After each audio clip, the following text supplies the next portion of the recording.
You look like a married woman. I'm not yet married. No, I'm not. Married too. I don't know. It's also. It's my Dumebiz and this dress. I perfectly fit a Nigerian movie. Perfectly. This auto you found. Are you what I'm what do you think? Serial Max and name so can so one.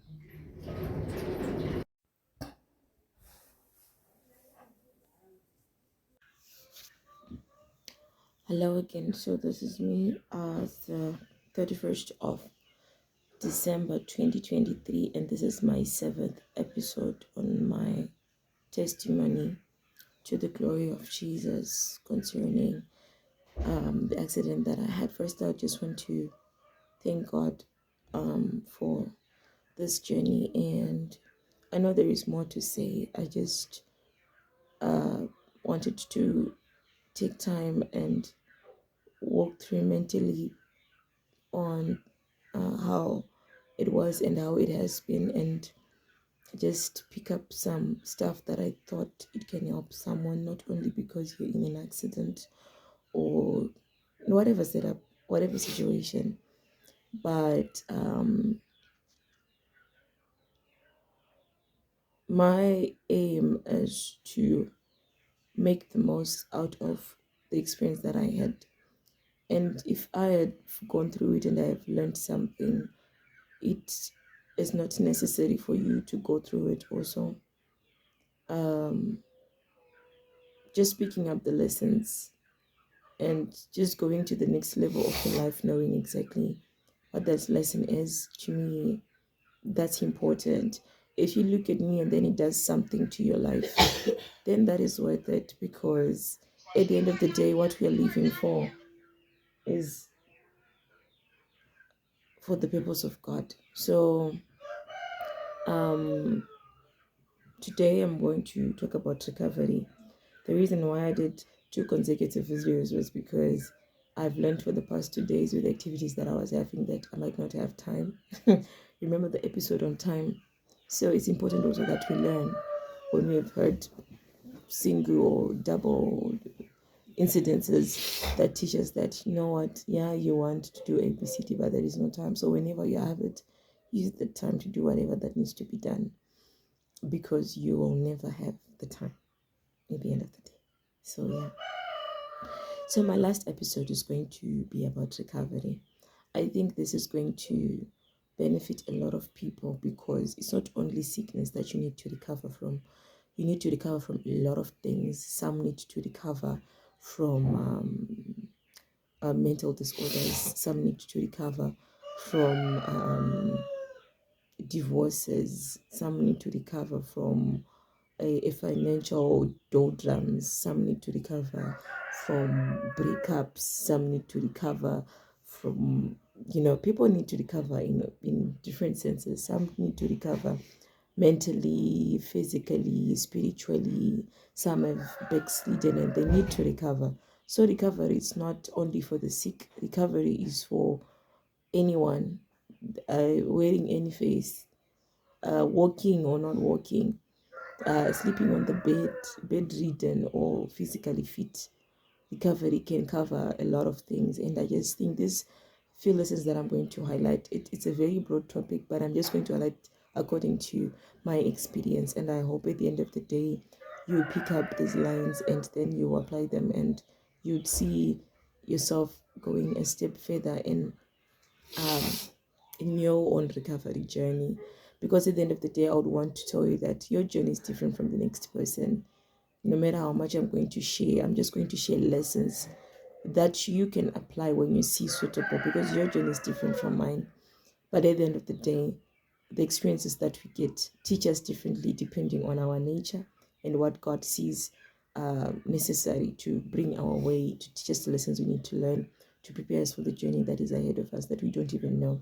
Remember in the Bible, is when Elijah was running away from the prophets of Baal, and was running away from the king after killing the prophets of. He was going on and on and on and on, and then at what point um he slept in the desert under a certain tree, and then an angel came and woke him up and said, "Eat, for the journey is long."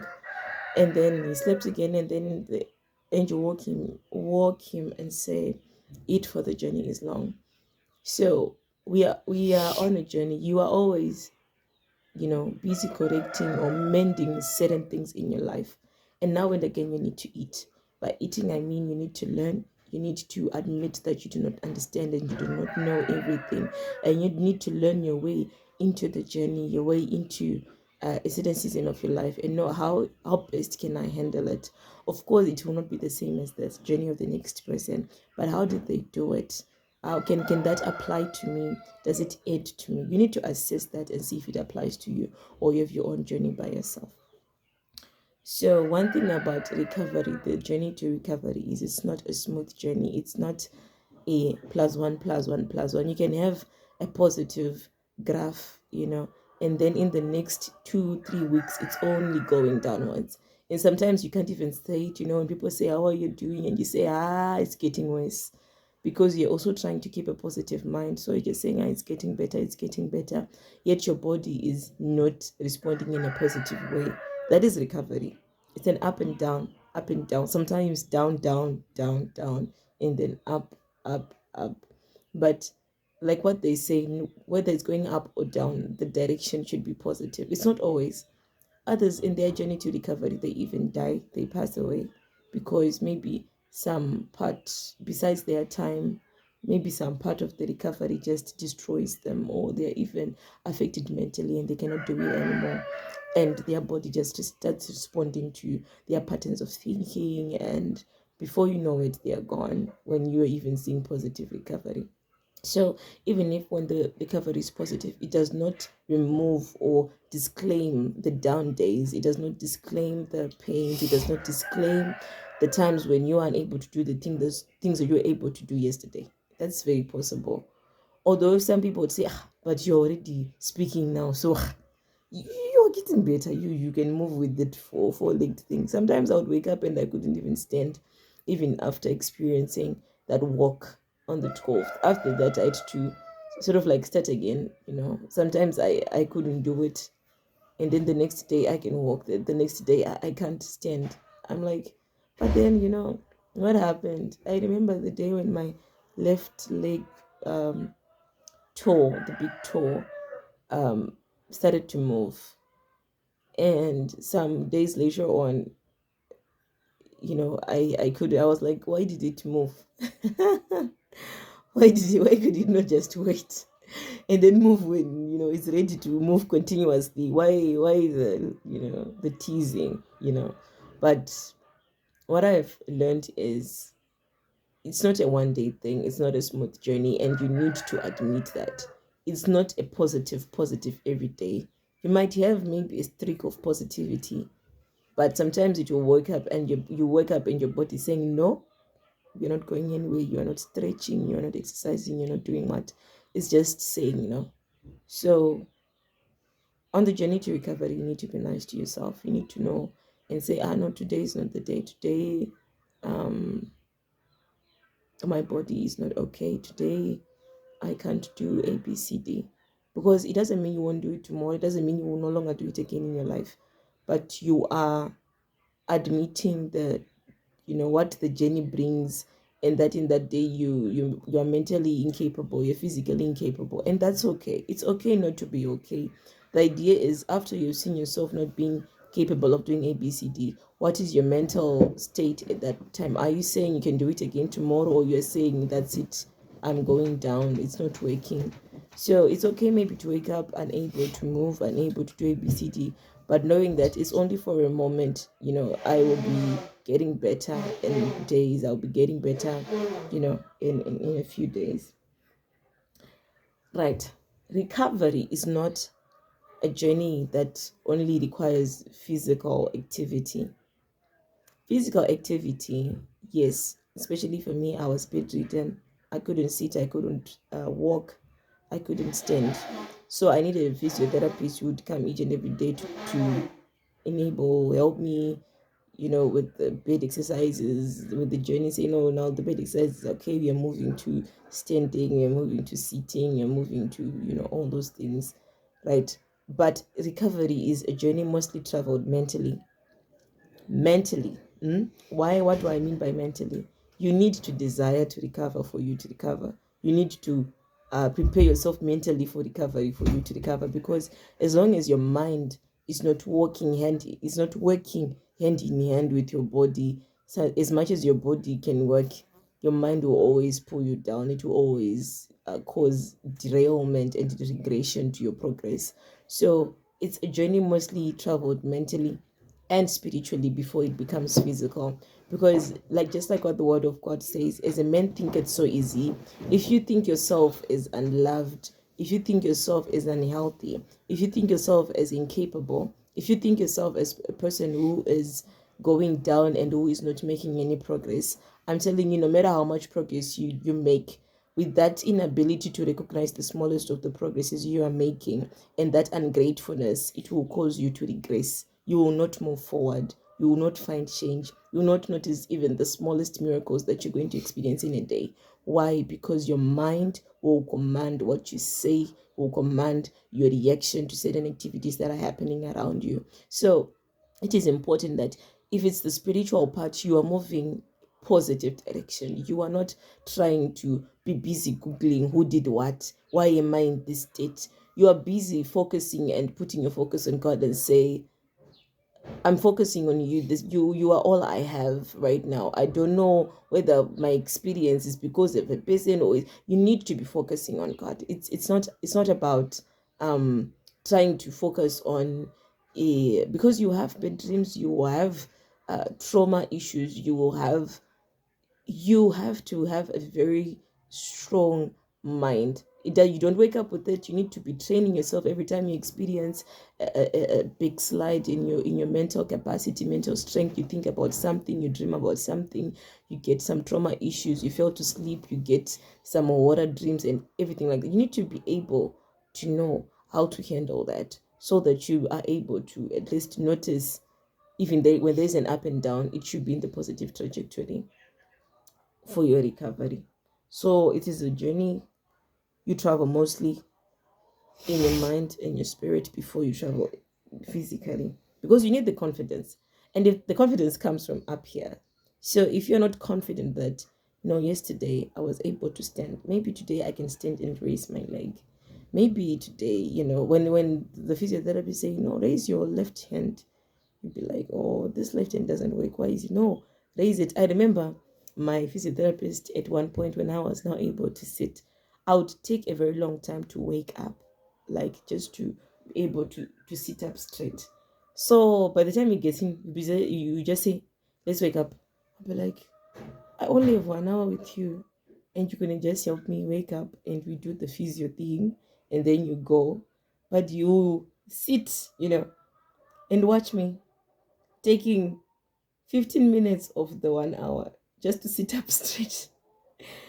And guess what? I didn't know that I will be working, also learning. I remember one time when he said wake up and he was busy trying to unfold the walker and everything. And before he even finished unfolding the walker, I was already seated. And he was like, did I find you sitting or you were sleeping? I was like, I was sleeping. Girl can wake up now. Girl can wake up very fast. So yeah. So he laughed and he said, "You see, I'm sure the time when I would come in and I would say, wake up, sit up straight, you would be saying, this worker of evil, an agent of the enemy is here." It's crazy. But then um having that confidence, it comes from your brain, knowing that you're able to do it and you can do better. Just knowing, me, I can do better. Me, I can learn and improve. So me, I kept on telling myself, me, I'm a good student. If any of my teachers are watching this, they'll tell you I might not be, the brightest in the class or, the one who's standing out and stuff, but I'm a good student. I listen, I ask, I participate. So I was participating. Even when I was not feeling like it, I would tell him today it's not working, and you do some light exercises. I would tell him today I don't feel like talking. Today I feel overwhelmed. Today I'm very emotional. Today, and you say it's okay. Today we will not talk. Today I won't ask you questions. And that would make me so comfortable. Before you know it, before the physio lessons are over, I'll be talking, or I would have made a disclaimer at the beginning of the exercise. So it's important that you are able to recognize and accept what is happening within you. That way you are able to command what is around you and what you desire around you. And you're able to push yourself, safely push yourself, safely accommodate the recovery that you can handle at that time. At that time. I talked about desiring recovery. If you don't desire it, you will not put in the energy, the mental energy, the spiritual energy, the physical energy that is required for you to go to the next step. So without that desire of saying, I want to recover, let's say you are having a financial issue and you want to recover from it, or you are having a spiritual issue and you want to recover from it. If you do not desire recovery, you won't have the energy to look for the help. You won't have the courage to talk to the people who can help you. You won't have the courage to admit your wrongs and correct them to make them right. Why? Because you are not having the desire. So desire is very important. I remember someone, when people usually talk about sin, they say uh, there is the gift and the desire, right? In Shona we call it chido ni chipo. No, this one sings out of desire, this one sings out of a gift, or this one is a gift and desire mixed up, or this one is mainly the desire, the gift is absent, or the talent is absent.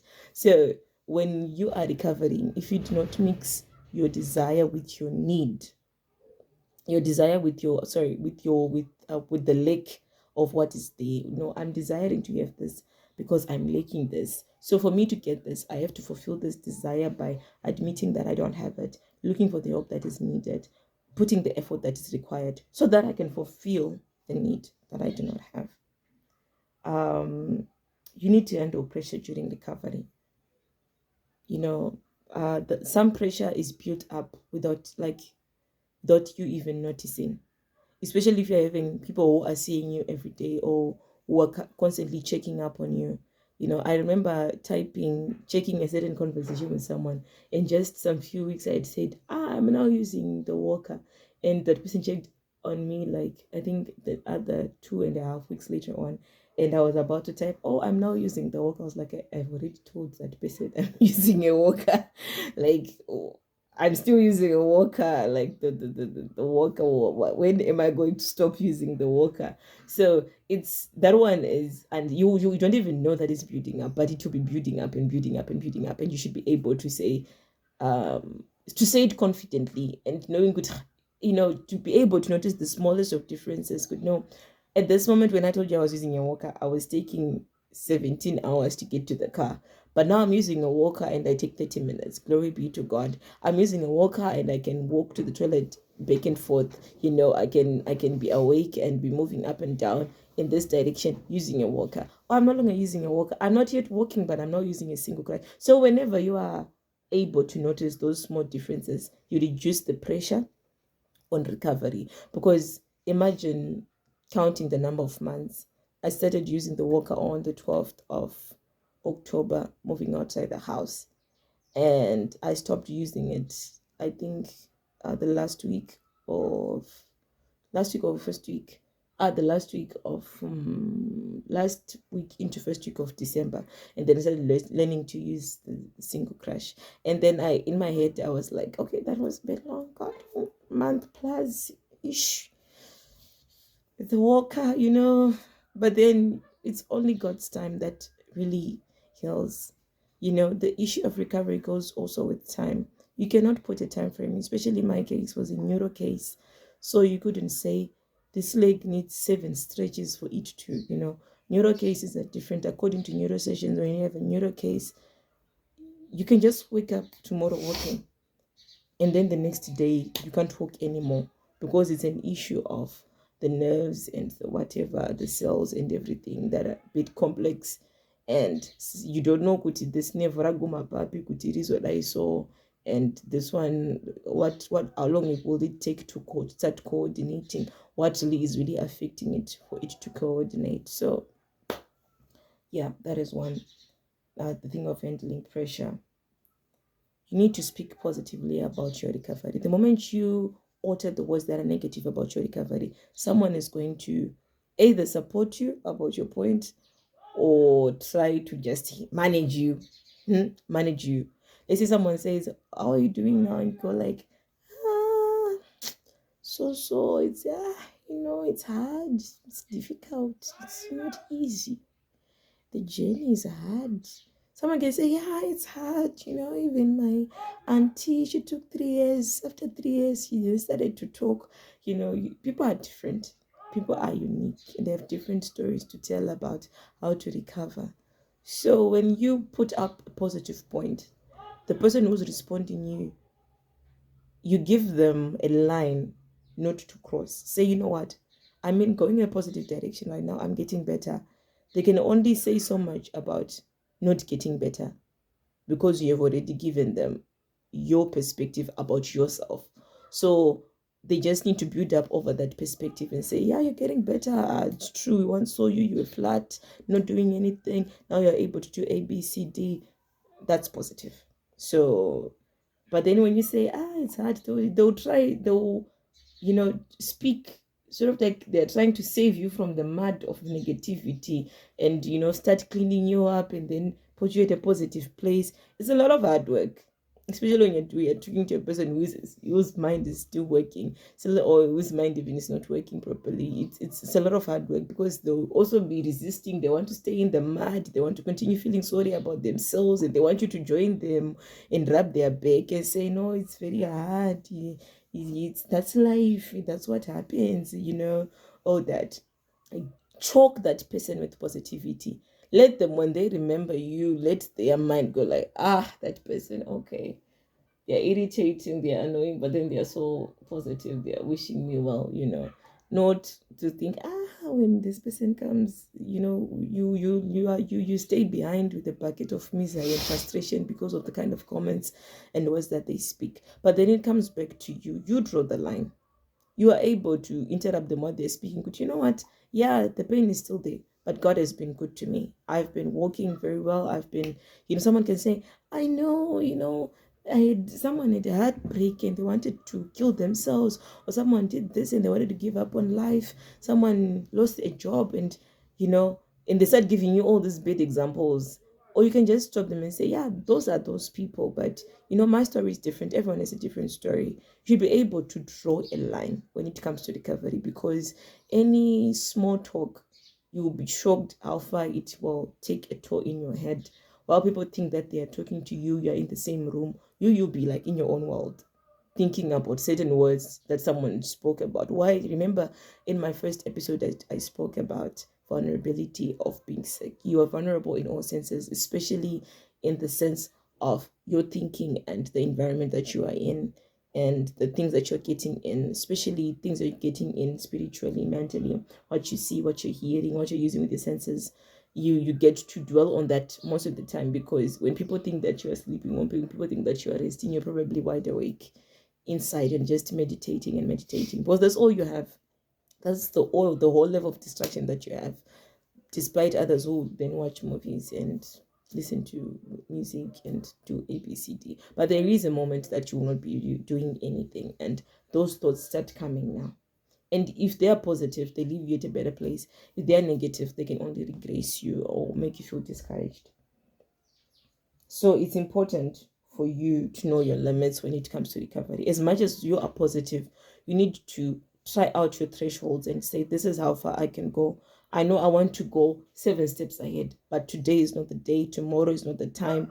This week is not the time. I want to walk. I want to run. I want to be able to go back to my life. But it's not today. It's not happening today. And I should be okay with that and do with what I can do today so that I can be, I have this saying that I like. It says, what you do today puts you at a better position in what you do tomorrow. There might be two different activities, but it puts you at a better position. So you should be ready to be at a better position tomorrow with what you do today. You see, for example, if you were in school at one point and you were able to commune and stay with other people properly, and then life happened. You people grew up. This person went there, and you went there, and you went there.